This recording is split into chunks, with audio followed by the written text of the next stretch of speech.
नमस्कार, हजुरहरूको हार्दिक स्वागत छ स्टडी च्यानलमा। नेपालको संविधान जसमा 35 भाग 308 धारा र 9वटा अनुसूची रहेका छन् मध्ये हामी आज भाग 33 संक्रमणकालीन व्यवस्थाबारे पढ्नेछौँ। भाग 33 मा रहेको संक्रमणकालीन व्यवस्थाको धारा 295 संघीय आयोगको गठन। उपधारा 1 प्रदेशको सीमाङ्कन सम्बन्धी विषयमा सुझाव दिन नेपाल सरकारले एक संघीय आयोग गठन गर्न सक्नेछ। उपधारा 2 धारा 56 को उपधारा 3 बमोजिमका प्रदेशको नामकरण सम्बन्धित प्रदेशको सभाको सम्पूर्ण सदस्य संख्याको 2/3 बहुमतबाट हुनेछ। उपधारा 3 धारा 56 को उपधारा 4 र 5 बमोजिम निर्माण हुने गाउँपालिका, नगरपालिका तथा विशेष संरक्षित वा स्वायत्त क्षेत्रको संख्या र सीमाना निर्धारण गर्नका लागि नेपाल सरकारले एक आयोग गठन गर्नेछ। त्यस्तो आयोगले गाउँपालिका, नगरपालिका तथा विशेष संरक्षित वा स्वायत्त क्षेत्रको संख्या र सीमानाको निर्धारण नेपाल सरकारले निर्धारण गरेको मापदण्ड बमोजिम गर्नुपर्नेछ। उपधारा 4 उपधारा 3 बमोजिमको आयोगको गठन यो संविधान प्रारम्भ भएको मितिले 6 महिनाभित्र गरिनेछ। त्यस्तो आयोगको कार्यावधि 1 वर्षको हुनेछ। धारा 296 संविधान सभा व्यवस्थापिका संसदमा रूपान्तरण हुने। उपधारा 1 यो संविधान प्रारम्भ हुँदाका बखत कायम रहेको संविधान सभा यो संविधान प्रारम्भ भएपछि व्यवस्थापिका संसदमा स्वतः रूपान्तरण हुनेछ र त्यस्तो व्यवस्थापिका संसदको कार्यकाल सम्वत 2074 साल माघ 7 गतेसम्म कायम रहनेछ। तर त्यस्तो कार्यकाल पूरा हुनु अगावै यस संविधान बमोजिमको प्रतिनिधि सभाको निर्वाचन हुने भएमा त्यस्तो निर्वाचनका लागि उम्मेदवारको मनोनयन पत्र दाखिला गर्ने अघिल्लो दिनसम्म व्यवस्थापिका संसद कायम रहनेछ।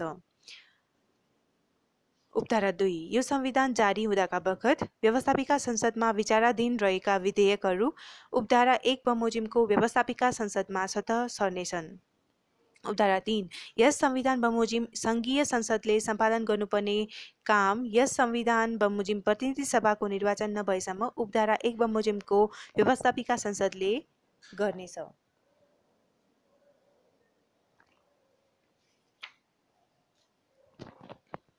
उपधारा 4 यो संविधान प्रारम्भ भएपछि प्रदेश सभा गठन नभएसम्म अनुसूची 6 बमोजिमको विषयमा कानुन बनाउने प्रदेश सभाको अधिकार उपधारा 1 बमोजिमको व्यवस्थापिका संसदमा रहनेछ। त्यसरी बनेको कानुन यो संविधान बमोजिमको प्रदेश सभा गठन भएको मितिले 1 वर्षपछि त्यस्तो प्रदेशको हकमा निष्क्रिय हुनेछ। उपधारा 5 यो संविधान प्रारम्भ हुँदाका बखतको व्यवस्थापिका संसद सचिवालय त्यसका महासचिव, सचिव र कर्मचारीहरू निजको नियुक्ति हुँदाका बखतको सेवाका शर्तहरूको अधीनमा रही यस संविधान बमोजिमको संघीय संसद सचिवालयमा कायम हुनेछन्। उपधारा 6 यो संविधान प्रारम्भ हुँदाका बखत व्यवस्थापिका संसदको अधिवेशन चलिरहेको रहेनछ भने राष्ट्रपतिले यो संविधान प्रारम्भ भएको मितिले 7 दिनभित्र व्यवस्थापिका संसदको अधिवेशन आह्वान गर्नेछ। त्यसपछि राष्ट्रपतिले समय समयमा व्यवस्थापिका संसदको अधिवेशन आह्वान गर्नेछ। धारा 297 राष्ट्रपति र उपराष्ट्रपति सम्बन्धी व्यवस्था। उपधारा 1 यो संविधान प्रारम्भ हुँदाका बखत कायम रहेको राष्ट्रपति र उपराष्ट्रपति यस धारा बमोजिम अर्को राष्ट्रपति र उपराष्ट्रपति निर्वाचित नभएसम्म आआफ्नो पदमा बहाल रहनेछन्। उपधारा 2 यो संविधान प्रारम्भ हुँदाका बखत व्यवस्थापिका संसदको अधिवेशन चलिरहेको रहेछ भने यो संविधान प्रारम्भ भएको मितिले र अधिवेशन चलिरहेको रहेनछ भने धारा 296 को उपधारा 6 बमोजिम अधिवेशन आह्वान भएको मितिले 1 महिनाभित्र राजनीतिक सहमतिको आधारमा राष्ट्रपति र उपराष्ट्रपतिको निर्वाचन धारा 296 को उपधारा 1 बमोजिमको व्यवस्थापिका संसदले गर्नेछ। उपधारा 3 उपधारा 2 बमोजिम सहमति कायम हुन नसकेमा व्यवस्थापिका संसदमा तत्काल कायम रहेका सम्पूर्ण सदस्यको बहुमतद्वारा राष्ट्रपति र उपराष्ट्रपतिको निर्वाचन सम्पन्न गर्नुपर्नेछ। उपधारा 4 उपधारा 2 वा 3 बमोजिम निर्वाचित राष्ट्रपति वा उपराष्ट्रपतिको पद कुनै कारणले रिक्त भएमा संघीय संसदको गठन नभएसम्म यसै धारा बमोजिम व्यवस्थापिका संसदबाट राष्ट्रपति वा उपराष्ट्रपतिको निर्वाचन गरिनेछ।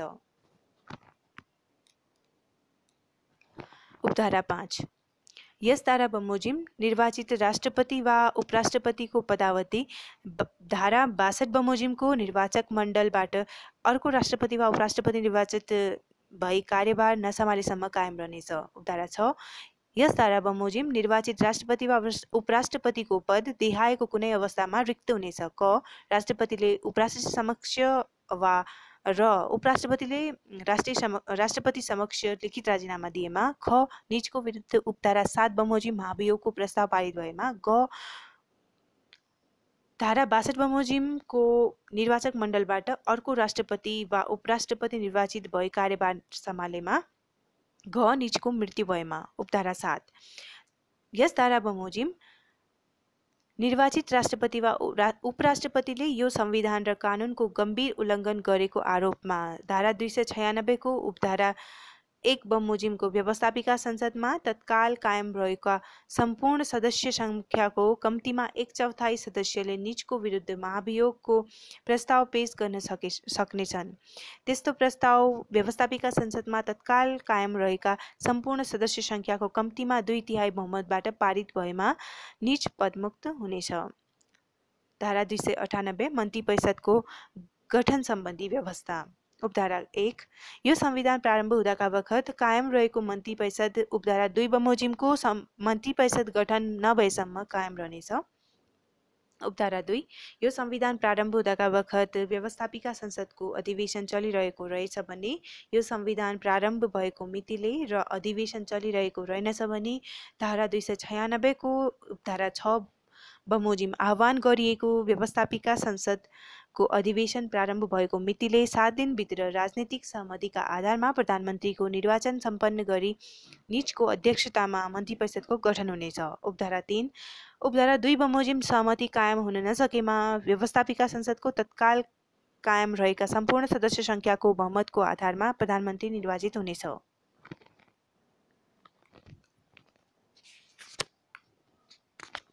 उपधारा 4 यस धारा बमोजिम गठन हुने मन्त्री परिषदको संरचना र कार्य विभाजन आपसी सहमतिबाट तय गरिनेछ। उपधारा 5 यस धारा बमोजिम गठन हुने मन्त्री परिषदमा आवश्यकता अनुसार उप प्रधानमन्त्री र अन्य मन्त्रीहरू रहनेछन्। उपधारा 6 यस धारा बमोजिम नियुक्त प्रधानमन्त्रीले उपधारा 5 बमोजिम मन्त्री नियुक्ति गर्दा सम्बन्धित दलको सिफारिसमा व्यवस्थापिका संसदका सदस्यहरू मध्येबाट नियुक्ति गर्नुपर्नेछ।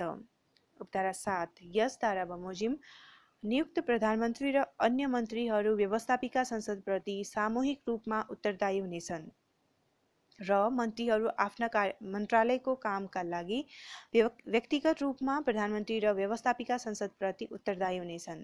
उपधारा 8 देहाएको कुनै अवस्थामा यस धारा बमोजिम नियुक्त प्रधानमन्त्री आफ्नो पदबाट मुक्त हुनेछ। क निजले राष्ट्रपति समक्ष लिखित राजीनामा दिएमा।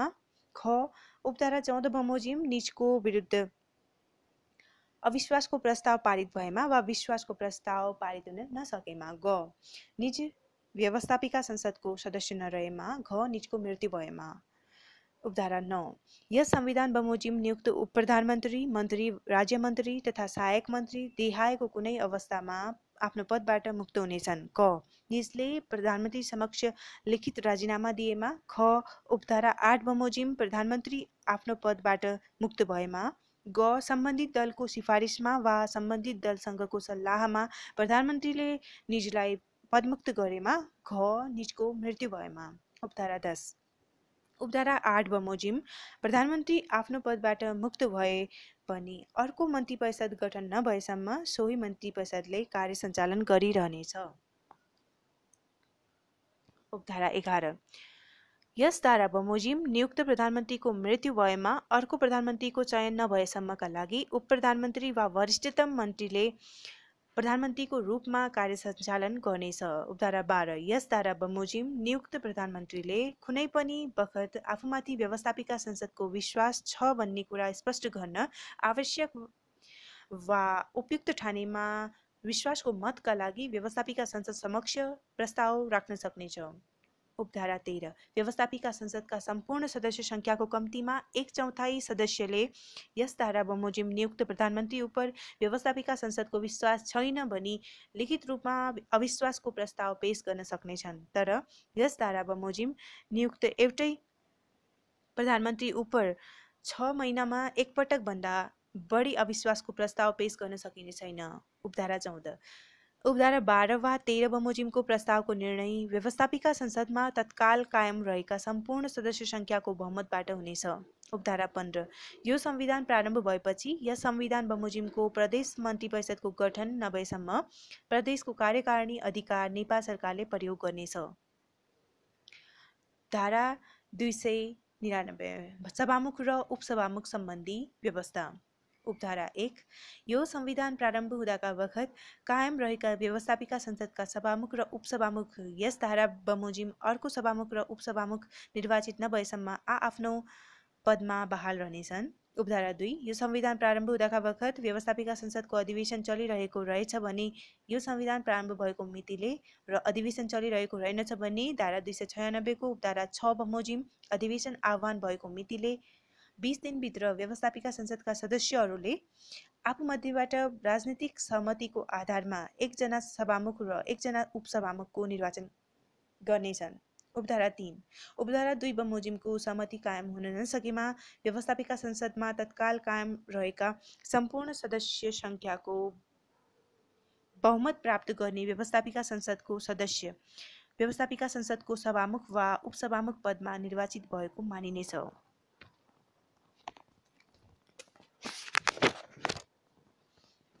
उपधारा 4 उपधारा 2 वा 3 बमोजिम निर्वाचन गर्दा सभामुख र उपसभामुख व्यवस्थापिका संसदमा प्रतिनिधित्व गर्ने अलग अलग राजनैतिक दलबाट प्रतिनिधित्व गर्ने सदस्य हुनुपर्नेछ। उपधारा 5 सभामुख वा उपसभामुखले यस संविधान बमोजिम आफ्नो कार्य सम्पादन गर्दा कुनै पनि राजनीतिक दलको पक्ष वा विपक्षमा नरही तटस्थ व्यक्तिको हैसियतले गरेछ। उपधारा 6 देहायको कुनै अवस्थामा सभामुख वा उपसभामुखको पद रिक्त हुनेछ। क निजले लिखित राजीनामा दिएमा। ख व्यवस्थापिका संसदमा निजको सदस्यता नरहेमा। ग निजले पद अनुकूलको आचरण गरेको छैन भन्ने प्रस्ताव व्यवस्थापिका संसदका सम्पूर्ण सदस्य संख्याको कम्तीमा 2/3 सदस्यको बहुमतबाट पारित भएमा। घ निजको मृत्यु भएमा। उपधारा 7 व्यवस्थापिका संसदको सभामुखले पद अनुकूलको आचरण गरेको छैन भन्ने प्रस्ताव उप छलफल हुने बैठकको अध्यक्षता उपसभामुख वा अन्य कुनै सदस्यले गर्नेछ र त्यस्तो प्रस्तावको छलफलमा सभामुखले भाग लिन र मत दिन पाउनेछ। उपधारा 8 सभामुख र उपसभामुखको निर्वाचन सम्बन्धी अन्य प्रक्रिया र सभामुख वा उपसभामुखले पद अनुकूलको आचरण नगरेको भन्ने प्रस्ताव पेश गर्ने र पारित गर्ने प्रक्रिया तत्काल प्रचलित व्यवस्थापिका संसदको नियमावली बमोजिम हुनेछ। धारा 300 न्यायपालिका सम्बन्धी हक सम्बन्धी व्यवस्था। न्यायपालिका सम्बन्धी व्यवस्था। धारा 300 उपधारा 1 यो संविधान प्रारम्भ हुँदाका बखत कायम रहेका सर्वोच्च अदालत, संविधान सभा अदालत, पुनरावेदन अदालत र जिल्ला अदालतहरू यस संविधान बमोजिमको न्यायपालिकाको संरचना तयार नभएसम्म कायम रहनेछन्। यो संविधान प्रारम्भ हुनु अघि त्यस्ता अदालतमा दायर भएका मुद्दाहरू र यो संविधान प्रारम्भ भएपछि दायर हुने मुद्दाहरू तत्त अदालतबाट निरूपण गर्न यस संविधानले बाधा पुर्याएको मानिने छैन। उपधारा 2 यो संविधान प्रारम्भ हुँदाका बखत सर्वोच्च अदालत, पुनरावेदन अदालत र जिल्ला अदालतमा बहाल रहेका सर्वोच्च अदालतका प्रधान न्यायाधीश वा न्यायाधीश, पुनरावेदन अदालतका मुख्य न्यायाधीश र जिल्ला अदालतका न्यायाधीश यसै संविधान बमोजिम नियुक्त भएको मानिनेछ। उपधारा 3 यो संविधान प्रारम्भ भएको मितिले 1 वर्षभित्र संघीय कानुन बमोजिम धारा 139 बमोजिमका उच्च अदालतको स्थापना गरिनेछ। त्यस्तो अदालतको स्थापना भएपछि यो संविधान प्रारम्भ हुँदाका बखत कायम रहेको पुनरावेदन अदालत विघटन हुनेछ। उपधारा 4 उपधारा 3 बमोजिम उच्च अदालत स्थापना भएपछि पुनरावेदन अदालतमा विचाराधीन रहेका मुद्दाहरू नेपाल सरकारले न्याय परिषदको परामर्शमा नेपाल राजपत्रमा सूचना प्रकाशन गरी तोकेको उच्च अदालतमा सर्नेछन्। उपधारा 5 उपधारा 3 बमोजिम उच्च अदालत स्थापना भएपछि न्याय परिषदको सिफारिसमा प्रधान न्यायाधीशले यो संविधान प्रारम्भ हुँदाका बखत बहाल रहेका पुनरावेदन अदालतका मुख्य न्यायाधीश र न्यायाधीशहरूलाई उच्च अदालतको मुख्य न्यायाधीश र न्यायाधीशमा पदस्थापन गर्नेछ। उपधारा 6 यो संविधान प्रारम्भ हुँदाका बखत बहाल रहेका पुनरावेदन अदालतका अतिरिक्त न्यायाधीशहरू नियुक्ति हुँदा तोकिएको अवधिसम्म बहाल रहन सक्नेछन्। उपधारा 7 यो संविधान प्रारम्भ हुँदाका बखत अदालत बाहेक अन्य निकायमा विचाराधीन रहेका 1 वर्षभन्दा बढी कैद सजाय हुने फौजदारी कसुर सम्बन्धी मुद्दा यो संविधान प्रारम्भ भएपछि सम्बन्धित जिल्ला अदालतमा सर्नेछन्। उपधारा 301 संवैधानिक निकाय र पदाधिकारी सम्बन्धी व्यवस्था।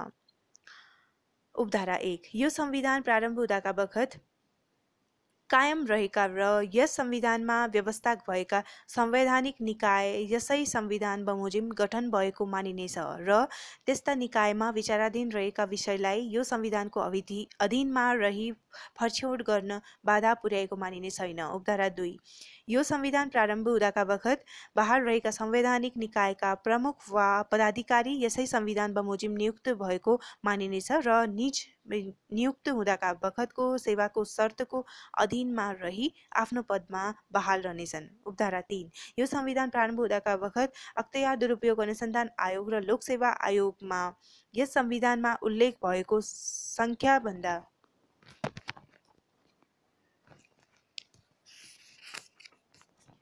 बढी संख्यामा कार्यरत पदाधिकारी निज नियुक्त हुँदाका बखतको सेवाको शर्तको अधीनमा रही आफ्नो पदमा बहाल रहनेछ।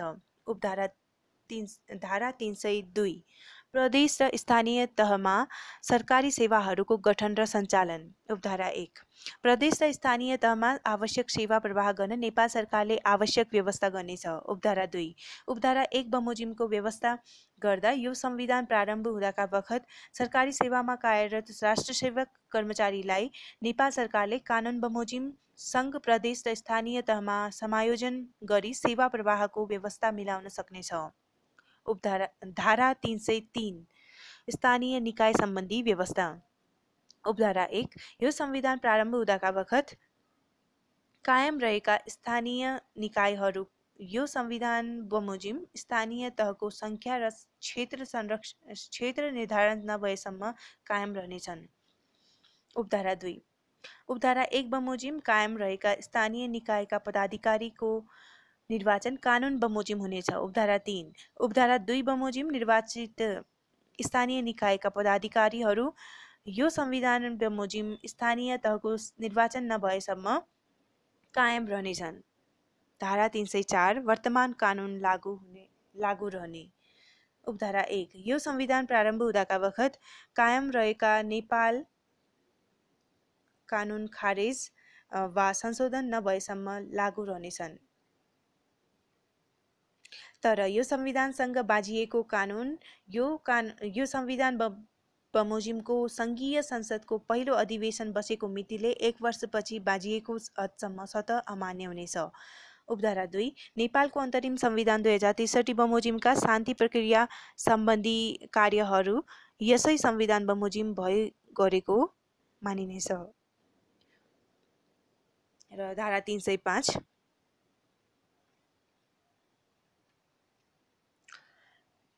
बाधा अड्काउन फुकाउने अधिकार। यो संविधान बमोजिम सङ्घीय संसदको निर्वाचन भई त्यसको पहिलो अधिवेशन प्रारम्भ नभएसम्म यो संविधानको कार्यान्वयन गर्न कुनै बाधा अड्काउन परेमा राष्ट्रपतिले नेपाल सरकार मन्त्रीपरिषदको सिफारिसमा त्यस्तो बाधा अड्काउन फुकाउन आवश्यक आदेश जारी गर्न सक्नेछ। त्यस्तो आदेश जारी भएपछि तत्काल बसेको व्यवस्थापिका संसद वा सङ्घीय संसद समक्ष अनुमोदनका लागि पेश गर्नुपर्नेछ। Thank you.